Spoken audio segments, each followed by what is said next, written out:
সাভারে নিম্নমানের ইট দিয়ে রাস্তা নির্মাণের অভিযোগ, ঠিকাদারি প্রতিষ্ঠানের বিরুদ্ধে ব্যবস্থার দাবি এলাকাবাসীর। সাভার প্রতিনিধি মোহাম্মদ আসিফুজ্জামান আসিফের তথ্যচিত্রে বিস্তারিত। সাভারের হেমায়েতপুর এলাকায় ঢাকা আরিচা মহাসড়কে নিম্নমানের ইট ব্যবহার করে রাস্তা নির্মাণের অভিযোগ উঠেছে একটি ঠিকাদারি প্রতিষ্ঠানের বিরুদ্ধে। এ ঘটনায় ক্ষুব্ধ স্থানীয়রা দ্রুত সংশ্লিষ্ট প্রতিষ্ঠানের বিরুদ্ধে কঠোর ব্যবস্থা নেওয়ার দাবি জানিয়েছেন সড়ক ও জনপথ সহজ অধিদপ্তরের কাছে। স্থানীয় সূত্রে জানা গেছে, মহাসড়কের গুরুত্বপূর্ণ এই অংশে ঠিকাদারি প্রতিষ্ঠানের ডে এন্টারপ্রাইজ নিম্নমানের ইট ব্যবহার করে রাস্তা নির্মাণের কাজ শুরু করে। এতে ক্ষোভ প্রকাশ করেন এলাকাবাসী। সরেজমিনে গিয়ে দেখা যায়, শ্রমিকরা নিম্নমানের ইট দিয়ে মহাসড়কে কাজ করছেন।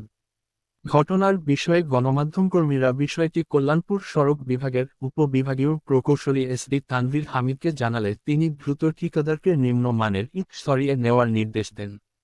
পরে ঠিকাদারি প্রতিষ্ঠানটি রাস্তা থেকে ওই ইটগুলো অপসারণ করে।